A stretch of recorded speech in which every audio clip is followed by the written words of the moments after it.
Well, greetings, Dan here. I felt it was time for another video update, my second installment in this little experiment. It's been about a week since the last one, so what's happened the last week with respect to designing for life? Well, not a lot on the website. I have started drafting a books page, books that have been influential and that have fed into the designing for life conversation for me, so that'll come out at some point. I have been active. There's been lots of designing for life happening in different ways. In terms of land-based projects, just a couple of days back I was out on a couple of properties. One was 20 acres, one was about 5, where I'm facilitating design processes with the respective owners, and went out with Graham Jennings, the local permaculture earth mover, who's a real legend and was really in sync with designing for life. Very much about supporting people to be tuned into what's possible, the possibilities, and to take their time to really understand what it is they want and what's going to work best for them. So that was fun. We had a fantastic session at the Steiner School my kids go to over the weekend, where a bunch of parents came, maybe 14, 15 parents, a bunch of kids, and in a real leisurely way. We had rocket oven pizzas, but we moved from aligning around purpose, a purpose statement, and a set of patterns, a pattern language for the project, which is all about where are we heading and what are the core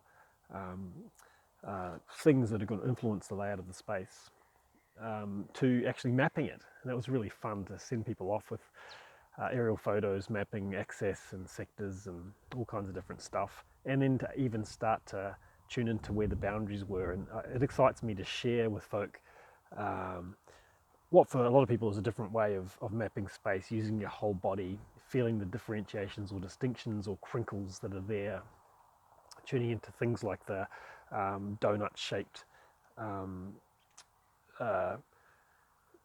spaces that are created underneath the canopy of a tree, and how it's important not to work with that, or if you violate that with a fence or a corner or something, even though people might not be able to consciously point it out later, it does affect the feeling of the space and detracts from its life. I've been on the home straight to finishing Creating by Robert Fritz.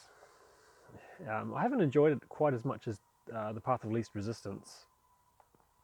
The tone is quite a lot of the book he's kind of poo-pooing or giving people clear information about what he thinks are bad directions to go on as far as creating, which I can see the point of. I'm getting to the third section or whatever now, where it's more about the dynamics of positive creation processes. So that's really cool.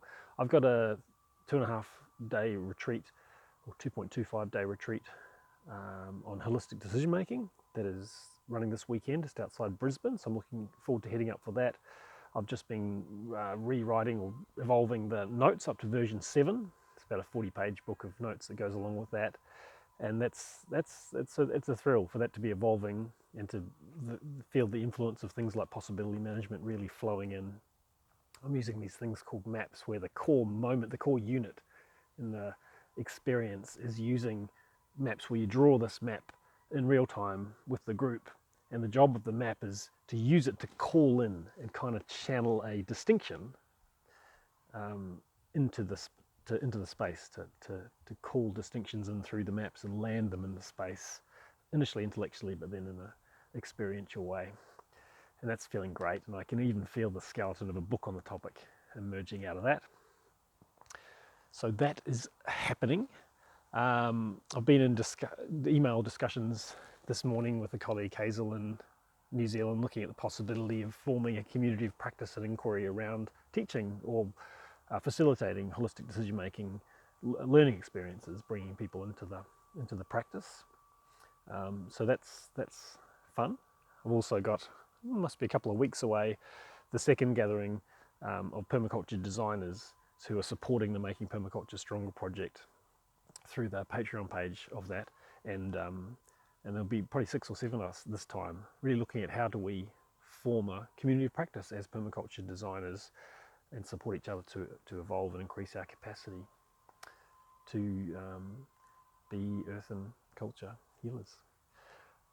Well, there's one other thing I was going to mention, which was Oh yeah, I had an email this morning which brought a tear to my eye. It was so beautiful, from Levi, a guy over in Perth, lives in Perth, and he was sharing how much use he's gotten out of the holistic decision making.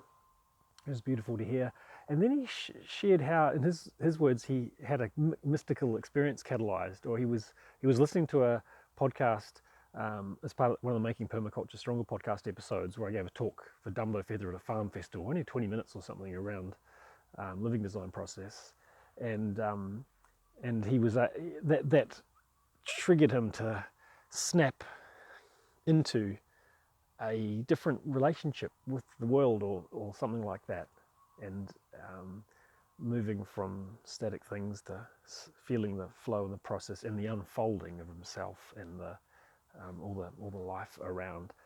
And the way he described it was a clear indication of me as to the authenticity of the experience he had and its resonance with exactly what it was I was trying to convey and invite people into on that talk. So it really, I mean, to me, that's, I don't know, it's so wonderful. It's so touching and motivating, because so much of this whole thing, Designing for Life, living design process, holistic decision making, so much of everything I'm doing is to support myself to more reliably enter different ways of experiencing being alive and supporting life, and to do that with others, and to support others to move into that space, as well as of course me finding incredible mentors and travelers further along these paths that I can learn from, and who can support me coming into this stuff as well. Anyway, that's a bit of a taste of some of what's been going on, and I'm going to get back to my day. Off to the gym soon. So I'll guess I'll catch you in a week, if it's feeling a week from now that I want to keep this thing rolling. Okay, adios.